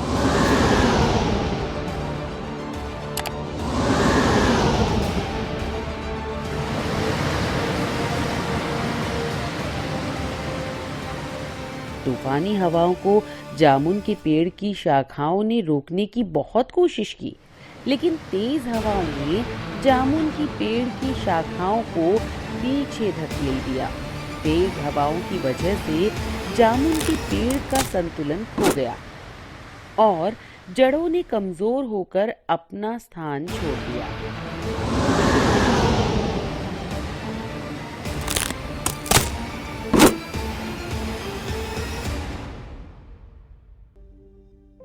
कुछ ही देर में वो जामुन का पेड़ जमीन पर गिरा पड़ा मिला। जामुन के पेड़ को धराशायी देखकर बांस का पेड़ बहुत दुखी हुआ। बांस का पेड़ सोचने लगा, यदि जामुन के पेड़ ने मेरी बात मानकर हवा का सम्मान किया होता तो आज उसका ये अंत नहीं होता। ये जामुन का पेड़ तो बहुत ही ज्यादा घमंडी था। शायद इसे नहीं मालूम था कि घमंडी का सिर हमेशा नीचा ही होता है। तो सुना बच्चों, इस कहानी से हमें ये सीख मिलती है कि घमंड ही मनुष्य का सबसे बड़ा शत्रु है।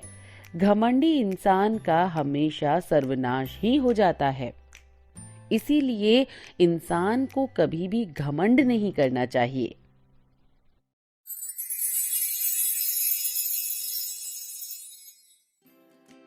दोस्तों, आपने ये कहावत तो सुनी ही होगी, जैसा करोगे वैसा भरोगे। तो चलिए फिर आज इसी कहावत पर यानी इसी मुहावरे पर हम आपको एक कहानी सुनाते हैं। एक बुढ़िया थी और उसका एक बेटा था। वो हमेशा यही सपने देखा करती थी कि उसके बेटे की शादी होगी तो बेटा और बहू दोनों मिलकर उसकी सेवा करेंगे और उसे घर का कोई काम भी नहीं करना पड़ेगा। धीरे धीरे वो दादी बन जाएगी और उसका घर बिल्कुल स्वर्ग बन जाएगा। आखिर वो दिन भी आ गया जब बुढ़िया के बेटे की शादी बड़े धूमधाम से हुई। वो दादी भी बन गई, लेकिन संयोग से उसका कोई भी सपना पूरा नहीं हुआ। बुढ़िया का बेटा तो सुबह काम पर चला जाता था और पोता स्कूल चला जाता। तब बहू उसके साथ बहुत ही बुरा सलूक करती। बहू बुढ़िया से घर में झाड़ू लगवाती, जूठे बर्तन साफ करवाती और टूटे फूटे बर्तनों में उसे खाना दिया करती। शुरू में तो बहू अपने पति और बेटे के पीछे से बुढ़िया से झगड़ती थी, लेकिन धीरे धीरे वो अपने पति और अपने बेटे के सामने भी बुढ़िया की बेइज्जती करने लगी। एक दिन टूटे बर्तनों में बुढ़िया को खाना खाते देख उसके बेटे को बहुत दुख हुआ। उसने अपनी माँ का पक्ष लेते हुए अपनी पत्नी से बहुत लड़ाई की। पति पत्नी में बहुत कहा सुनी भी हुई, लेकिन कुछ नहीं हुआ। उसकी पत्नी बिल्कुल नहीं सुधरी। धीरे धीरे बुढ़िया के बेटे ने भी अपनी पत्नी का विरोध करना छोड़ दिया। पोता धीरे धीरे बड़ा हो रहा था। वो अपनी माँ का भी विरोध करने लगा। वो अपनी दादी से बहुत प्यार करता था। अपनी दादी को देखकर उसको बहुत दुख हुआ करता था। उसे अपनी दादी से बहुत ही ज्यादा हमदर्दी और सहानुभूति थी। अपनी माँ के डर से वो अपनी दादी की कुछ भी मदद नहीं कर पाता था। धीरे धीरे पोता बड़ा हो गया और उसकी भी शादी हो गई। पोते की नई बहू छुप छुप कर अपनी दादी सास पर होने वाले अत्याचारों को चुपचाप देखती रहती थी। लेकिन पोते की बहू को बुढ़ापे में दादी माँ से काम करवाना बिल्कुल भी अच्छा नहीं लगता था। जब कभी पोते की बहू बुढ़िया को काम करने में मदद करती तो उसकी सास उसे खूब डांटती। पोतोहू जब कभी दादी सास को रोते हुए देखती तो उसे बहुत दुख होता था। एक बार बुढ़िया बीमार पड़ गई और फिर परलोक सिधार गई। अब बुढ़िया की बहू पोतोहू से ही घर का सारा काम करवाने लगी और उसके साथ बहुत ही बुरा व्यवहार करने लगी। जब पोते की बहू ने देखा कि उसकी सास दादी सास की तरह ही उस पर भी अत्याचार कर रही है तो उसने बदला लेने की ठान ली। वो भी अपनी सास से वैसा ही बर्ताव करने लगी जैसा बर्ताव उसकी सास अपनी सास से किया करती थी। अब तो पोते की बहू अपनी सास को फूटी थाली में खाना देने लगी। ये देखकर उसके पति और ससुर को बहुत ही दुख हुआ और उन दोनों ने उससे लड़ाई भी की। पोते की बहू ने अपने ससुर और पति से कहा, मेरी दादी सास बहुत ही सीधी थी और वो बहुत ही मेहनत किया करती थी, और जब माताजी उन्हें फूटी थाली में खाना देती थी तब तो कोई कुछ नहीं बोलता था, तब आप लोग कुछ क्यों नहीं बोले? उन पर होने वाले अत्याचारों को आप दोनों चुपचाप क्यों देखते रहे? तब क्या तुम्हारे मुंह पर ताला पड़ गया था? अगर किसी ने माताजी की पैरवी की ना तो मुझसे बुरा कोई नहीं होगा। पोते की बहू की बातें सुनकर उसका पति और ससुर कुछ नहीं बोले। उन्होंने भी उसका विरोध करना छोड़ दिया। ससुर को अपनी पत्नी के साथ ऐसा व्यवहार देखकर बहुत ही गुस्सा भी आता था। जब ससुर पोते की बहू को डांटने लगे तो वो उसके साथ भी बहुत ही बुरा व्यवहार करने लगी। सास ससुर अकेले में बैठकर अपने सुख दुख की बातें करते और फिर यही सोचते थे कि जैसा करोगे वैसा ही भरोगे। तो फ्रेंड्स, इस कहानी से हमें ये सीख मिलती है कि हमें सबके साथ बहुत ही अच्छे से रहना चाहिए, क्योंकि जैसा व्यवहार हम दूसरों के साथ करेंगे वैसा ही व्यवहार दूसरे लोग हमारे साथ करेंगे।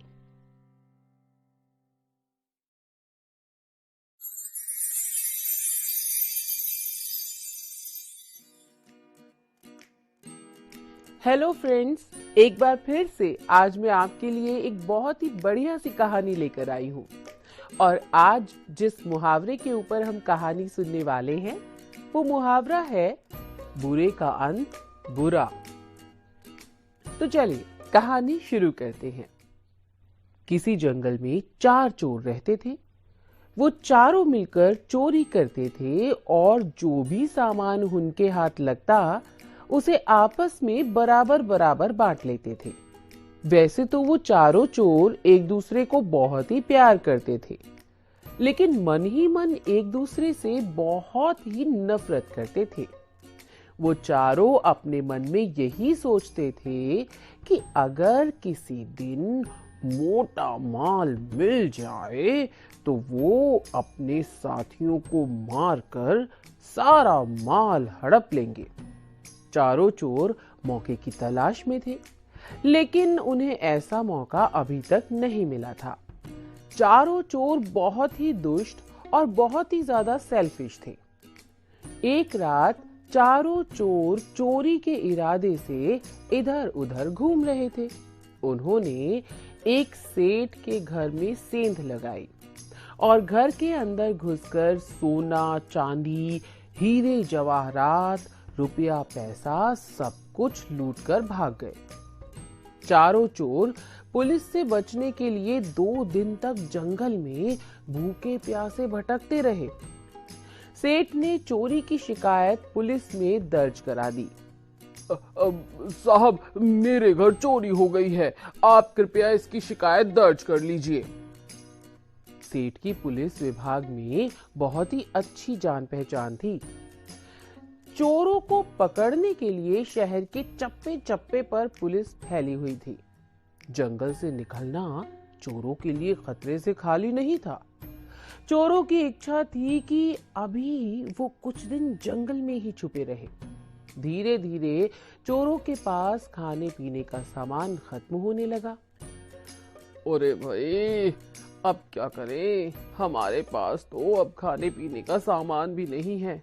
हाँ भैया, तुम ठीक कह रहे हो। अब क्या करें, अब तो हमें जल्दी ही इस जंगल से निकलना पड़ेगा और अब तो भूख भी बर्दाश्त नहीं हो रही है।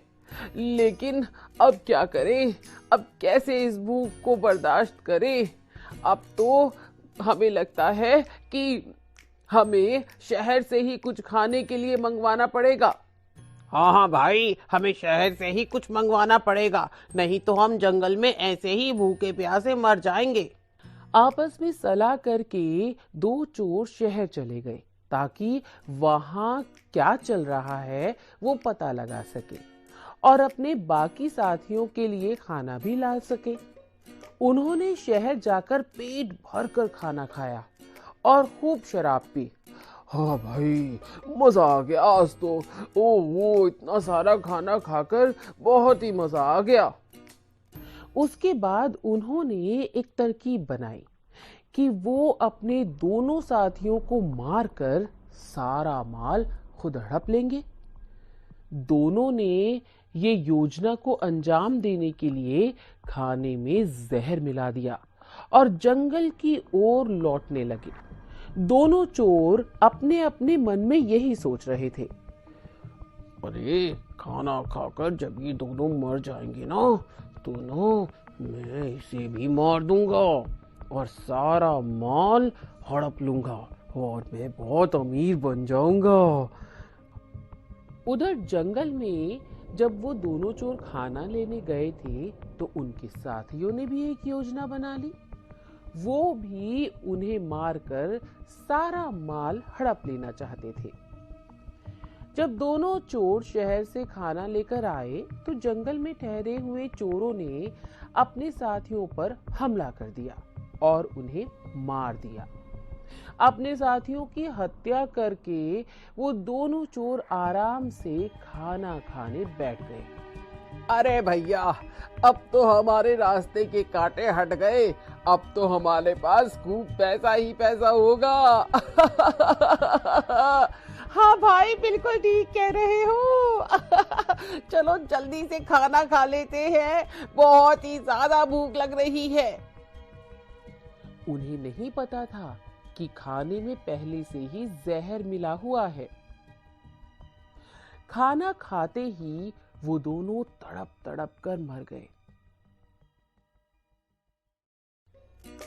तो दोस्तों, इसीलिए कहते हैं कि हमें कभी भी किसी के लिए बुरा नहीं सोचना चाहिए और बुरा नहीं करना चाहिए, क्योंकि आखिरी में हमेशा बुरे के साथ बुरा ही होता है, यानी कि बुरे का अंत हमेशा बुरा होता है। और इस कहानी से हमें ये सीख मिलती है कि इंसान को बुरे काम नहीं करने चाहिए, क्योंकि बुरे का अंत बुरा ही होता है।